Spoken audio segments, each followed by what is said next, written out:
Jesse Kelly Show. Let's have some fun.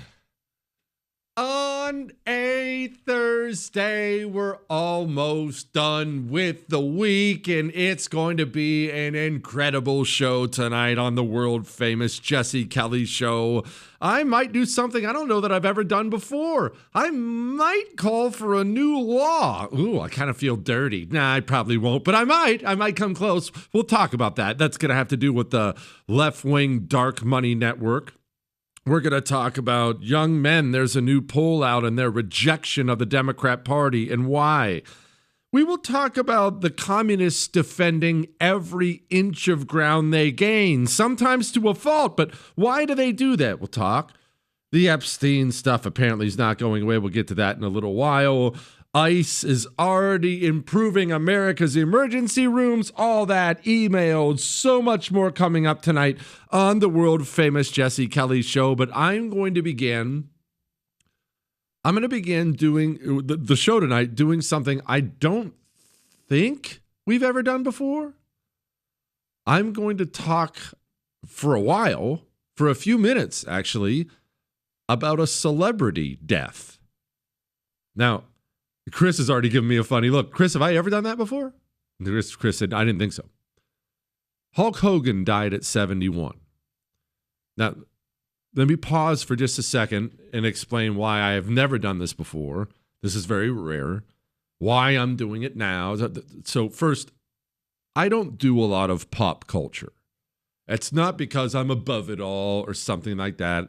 I'm just not interested in that. You know that I'm 44 going on 84.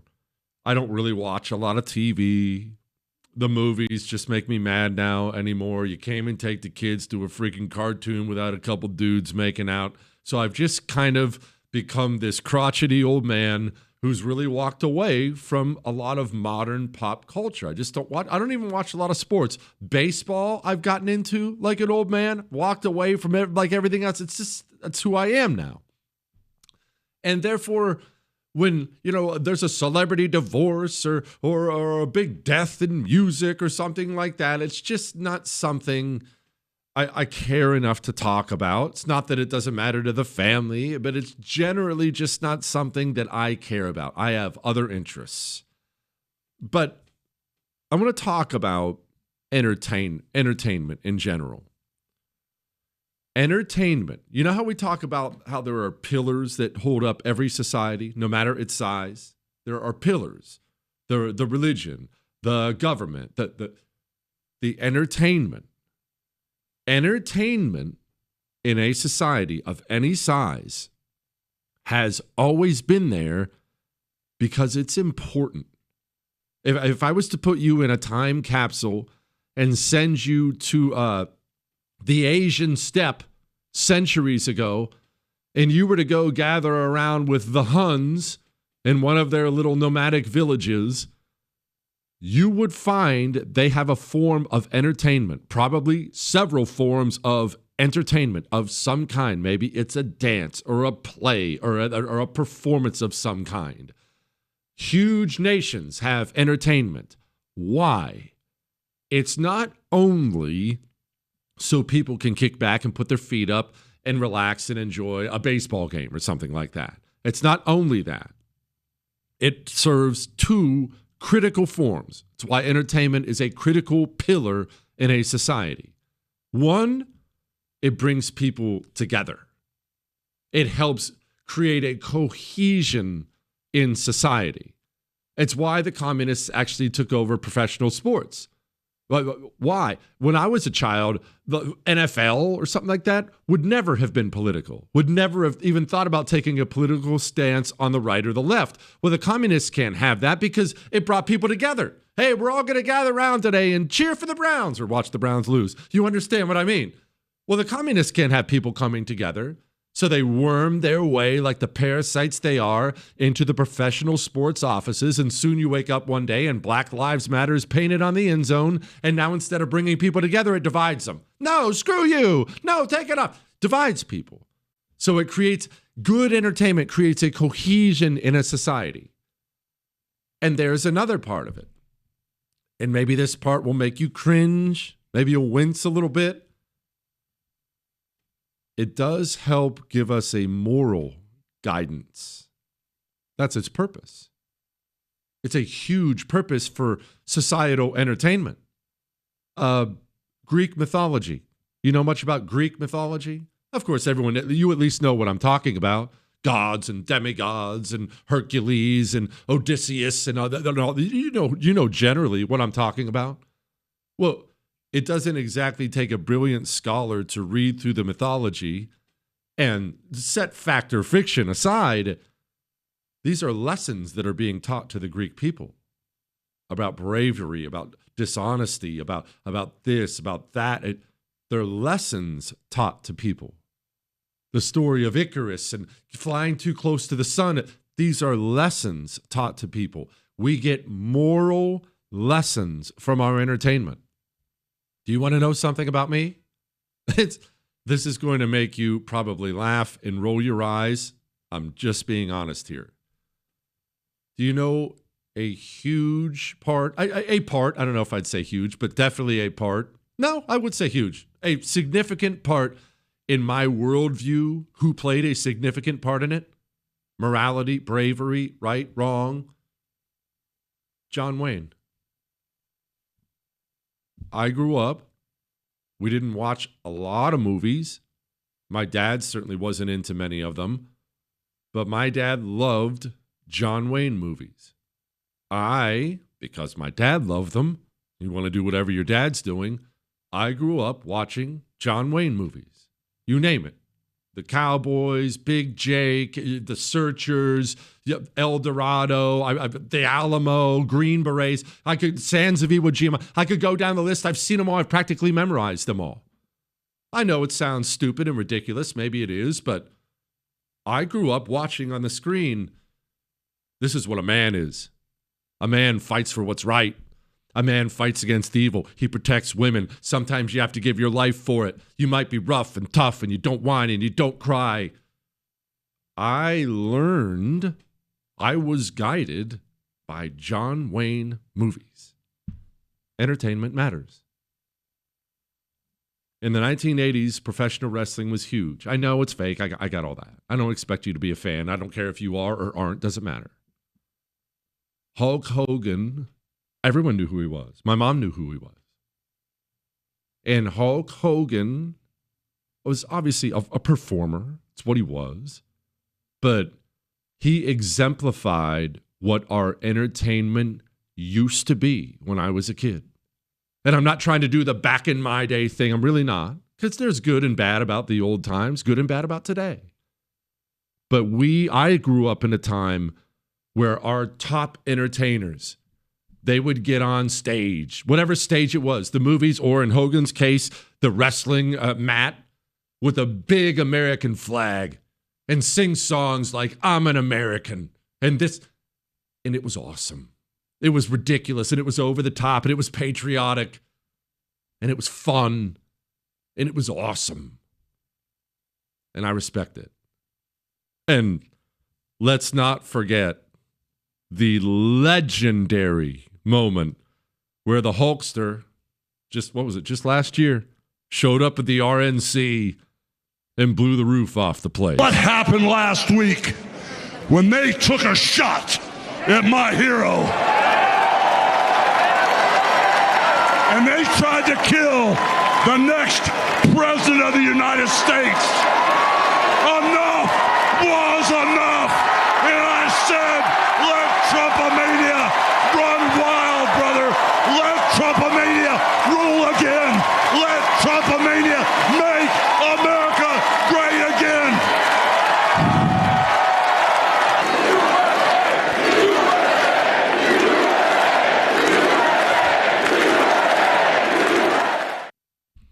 Patriotism was cool. And a lot of that was led by what our entertainers used to be. Not crapping on this country all the time, apologizing for it. America sucks. None of that dark cloud hung over us. There was a time, not that long ago, where our entertainers would wave American flags.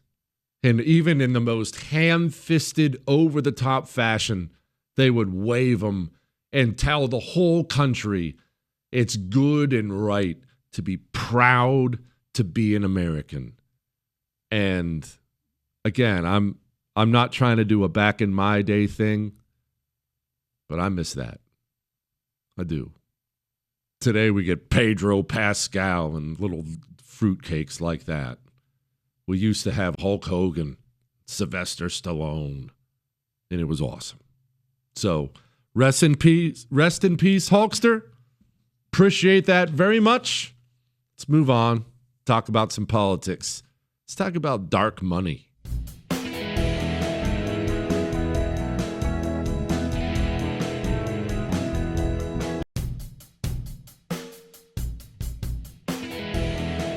It is the Jesse Kelly Show, the wonderful Jesse Kelly Show on a Thursday. And before I forget, you know what tomorrow is? Ask Dr. Jesse Friday. You need to get all your Ask Dr. Jesse questions emailed in right now. You're falling behind. The stack is already growing. All 3 hours on Friday belong to you. And whatever you want to talk about. Doesn't even have to be political. Whatever you email in to Jesse at jessekellyshow.com. Actually, before I get to the dark money thing, I wanted to address an email, as a matter of fact, because it's a fascinating email. It's a fascinating topic. And here's what the guy said. Dear tiny-handed cheetah slayer. It's not very nice. As a longtime listener, I've heard you talk previously about the evils of the legacy media. Can you please explain to us fellow community college numbskulls in simple terms why they continue to serve as propaganda outlets for the left? What is in it for them? What do they gain? All right. So let's talk about this. The legacy media. Why are they so all in for the left? No matter what, why are they so all in? And let's talk about something here. It's recent news. Let's tie in a recent news story with this because it's fascinating.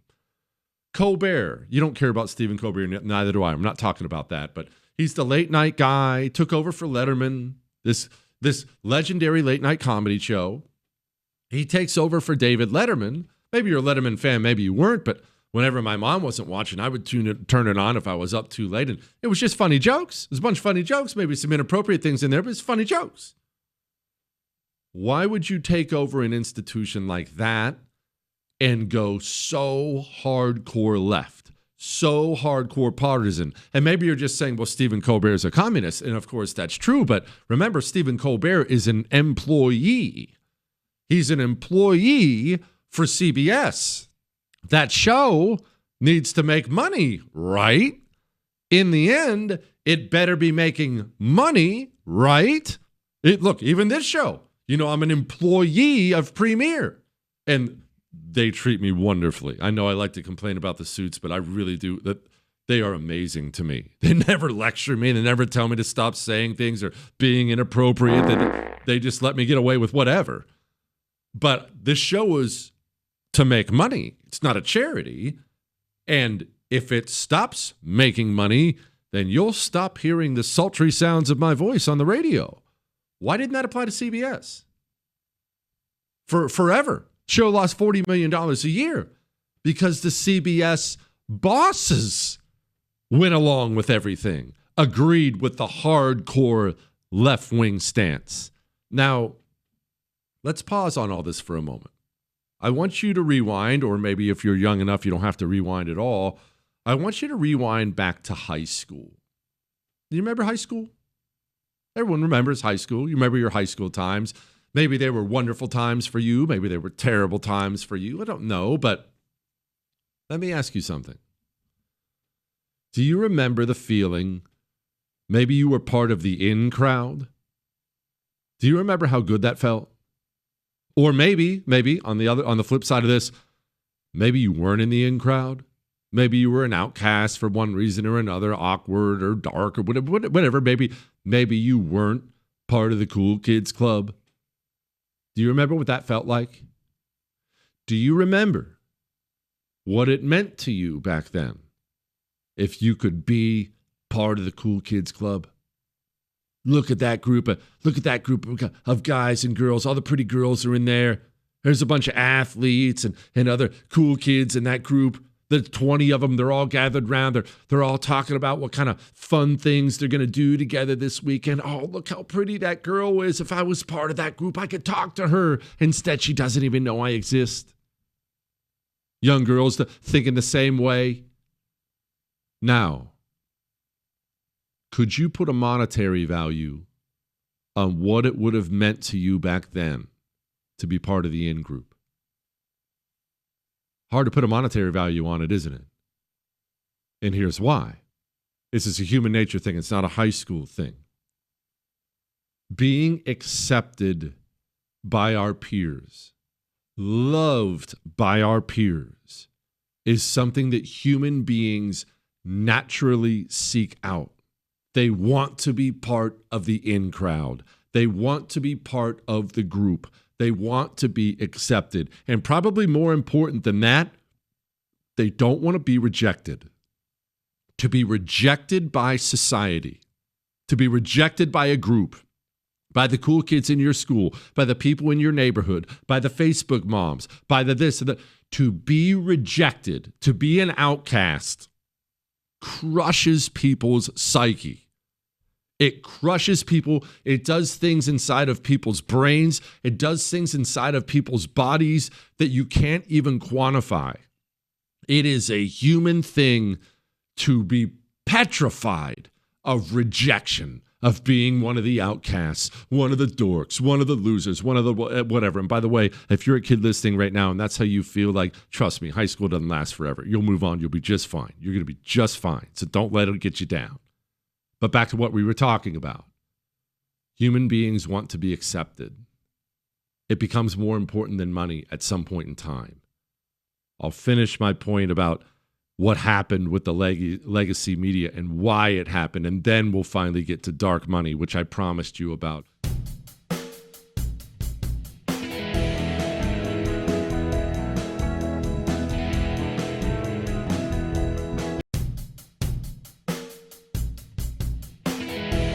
It is the Jesse Kelly Show on a wonderful, terrific Thursday. We're kind of answering a long question right now before we get into some dark money stuff. I might be calling for a new law, which makes me just feel icky in general. I'm not sure about that. But before we get to new laws and Democrats being rejected by young men and things like that, I want to go back to this answer. The guy asked, can you explain why the legacy media continues to be a propaganda outlet for the left? And before we went into the break, I was explaining the human desire, the very human desire we all have for acceptance. We don't want to be an outcast. We don't want to be rejected. We don't want the feeling of being a loser. We want to be accepted to such a degree, it's almost hard to put a monetary value on it. It's just human nature. Now, take that, put that in your back pocket for a moment. The legacy media. Here's what we're going to make this. Here's what we're going to do here. I want you to picture one corporation, one major corporation. We'll call this Jesse Kelly's Cheeseburgers, Inc. Jesse Kelly Burgers, Inc. is the name of this corporation. And we have one headquarters right here in Houston, Texas. It's a 20-floor building. Of course, I'm going to be in the penthouse, whatever that is, as the CEO of Jesse Kelly headquarters. But this is a large multinational company.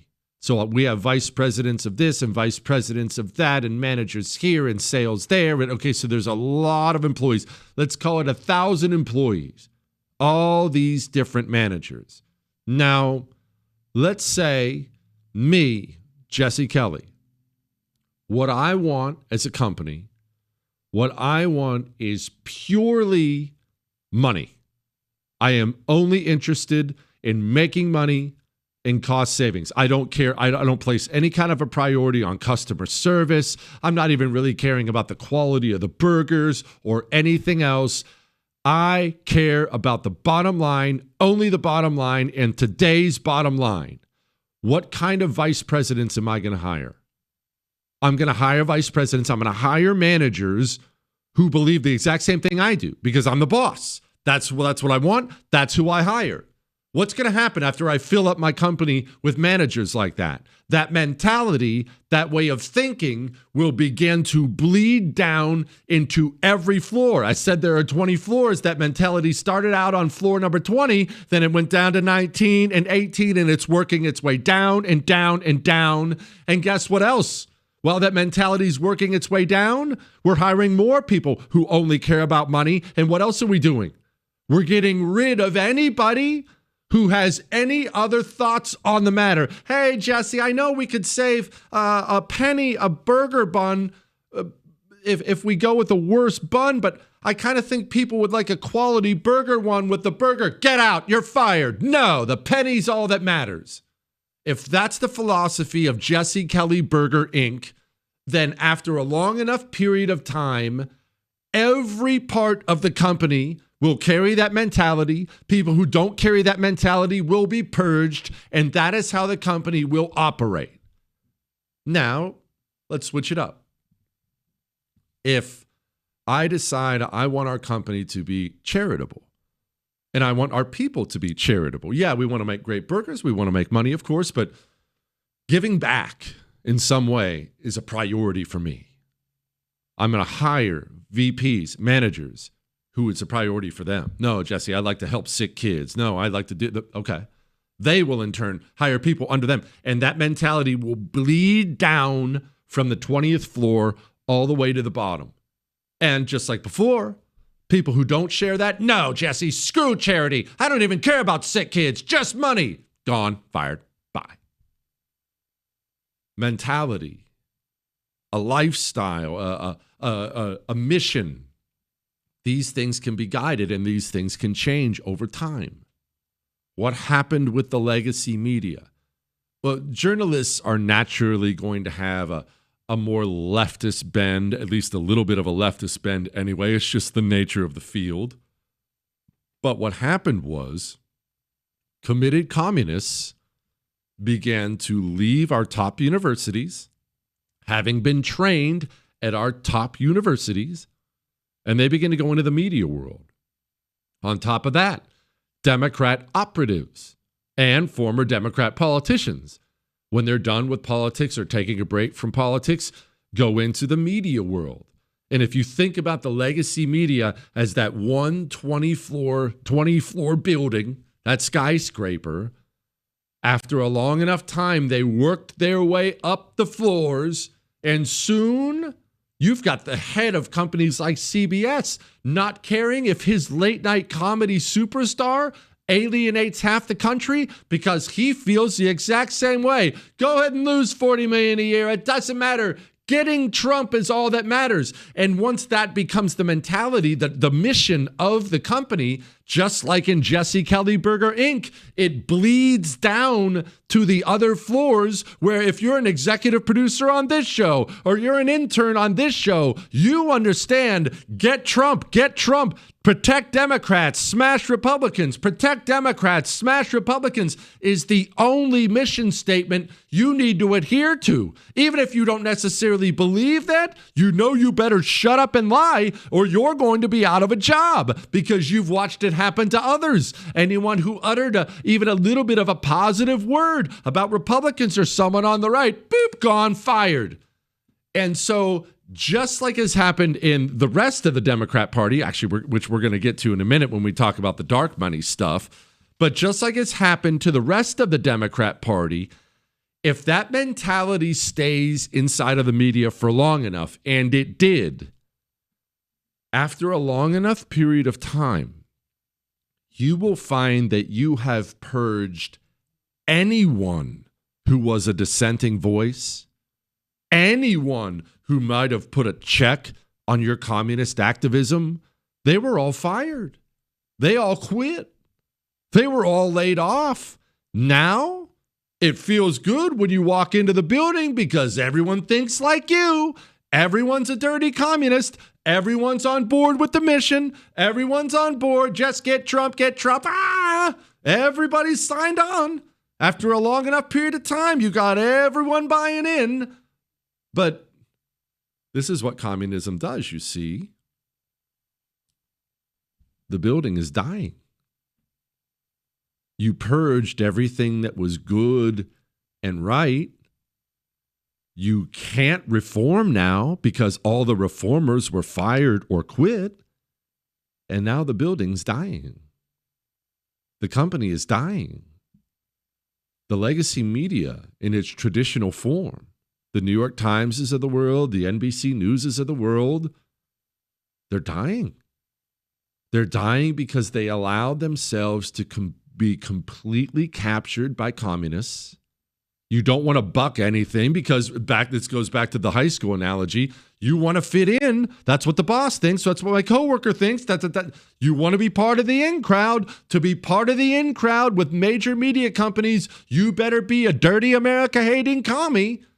And so now they're completely ideologically captured. Americans are changing the channel. They're not trusted anymore. The ratings are in the toilet. The money is evaporating before their eyes. And yet they couldn't change right now, even if they wanted to, because anyone who might have put the brakes on, you ran them out a long time ago. It's what the communists do. They conquer things that are good and they destroy them. Whole nations, small companies, entire industries. This will bring us directly to the Democrat Party and dark money and other things.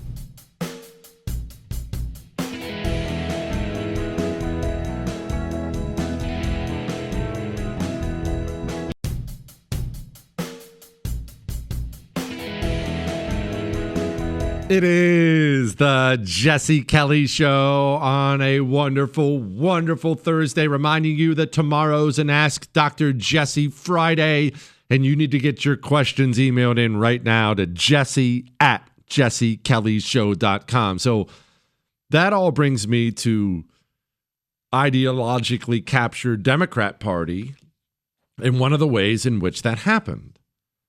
You see, this is from LifeZet. Voters reject Democrat extremism, say the party has gone off the rails. And of course, I don't have to explain that to you. You know exactly what I'm talking about. The second you come out and say dudes should be allowed to beat up women in sports, you're kind of the party of evil freaks. And it's such an obvious point. They'll take the 20% on an 80-20 issue time after time after time. But how and why? Through a hard effort. To be honest, what they've done should be a model for us on the right who want a stronger GOP that takes better stances on things. They decided the Democrat Party wasn't near left enough. And when I say they, I mean the street animals, Communist China, the global communist network. They decided the Democrat Party could be a useful vehicle for communism, but it had to move to the left. One of the main ways they did that was, this is going to be me about to call for a new law, even though I'm not going to quite go there. The NGO/nonprofit network. Here's a headline from the Free Beacon. Left-wing Hewlett Foundation bankrolled Gavin Newsom's trip to China. That's interesting, isn't it? A left-wing organization ponied up big money to pay for Gavin Newsom's trip to China. What are they known as? They are, quote, a progressive grant-making organization with a history of supporting Chinese Communist Party-affiliated green energy initiatives. Who funds it? Oh, we don't know. You can guess, maybe come up with some names, but communism is funded, and they use the funds as this ugly, dark money monster, for lack of a better way to put it. They have built for themselves an international, not just national, an international dark money monster, of this nonprofit and that nonprofit. Only this nonprofit works with this thing. This nonprofit, it only gives money to other nonprofits. It's an NGO. It gets government grants. Let's give a government grant to them. Let's give a government grant to this. And you have any idea how many experts I have talked to who write books about these NGOs, who write books about all these nonprofits? And when we get to the point of me asking them, okay, well, where's the money actually come from? Whose money is it? The experts in the field who have dug through all the documentation, they've put in all the FOIA requests, will oftentimes tell me, Jesse, we don't know. Why don't we know? Well, here's the thing. If you structure an organization the right way, you don't have to disclose your donors. You don't have to disclose the funding source. You can put in all the requests you like, but the law says you can just run your communist group. Granted, it's not supposed to be openly communist, but you can just run your communist group with billions and billions of dollars, and you don't have to tell anybody where it comes from. Remember that story from yesterday about the pop-up NGO that put on that huge concert for the LA wildfires, raised $100 million for the wildfires, and just took off with the money? Not a penny went to the wildfires. Not a penny went to rebuilding. Instead, it all got sent out to other communist NGOs and front groups. Here in the United States of America, there is a vast network of communist nonprofits / NGOs, and they operate with billions and billions and billions of dollars, billions of government dollars, meaning your dollars, handed out to them by evil Democrats who hand them government grants. They have international money, billions. How many foreign billionaires are there who still hate America and try to destroy Western civilization? They pour money into these groups. So what I'm about to say is not me calling for a law, because I don't think I've ever said that, and I'm not saying for that now. I do not believe a Congress this sick, corrupt, and evil can create good laws, so I'm not necessarily calling for a law. But something has to be done about the vast communist network of nonprofits and NGOs operating in this country. They have an NGO that works for other NGOs, which is an offshoot of this NGO, which has billions from somewhere. We don't know. I guess they kind of got a government grant at some point. They spent it on I don't know what. Remember that story about Stacey Abrams? The Biden administration just handing her ridiculous nonprofit billions of dollars on the way out. Oh, we lost. Here's a big check, Stacey. Something has to be done to rein this in, because we are being, in many different ways, attacked from within. Not just government institutions like the FBI, CIA, which should be completely defunded and disbanded immediately. Not just from government institutions, from all these quasi-government institutions that operate and do the things the government institutions want to do but can't do by law. So instead, they just come up with a grant, come up with I love this term, a forgivable loan. That means it's not a loan. Okay, that's a gift. A forgivable loan. I love that concept. We just gave this non-government organization, it's Catholic, so of course they must love Jesus. We just gave them $50 billion to help refugees. Instead, it's an open borders network, bringing illegals into the country so they can rape and pillage Americans. The network is vast. From my understanding, from my sources, the Trump administration is very much aware of it, but it is a problem that must be tackled. Now, let's try to tackle a whole different problem, if we can. Trump signed an executive order on AI. This AI stuff is beyond me, but it's something we have to discuss.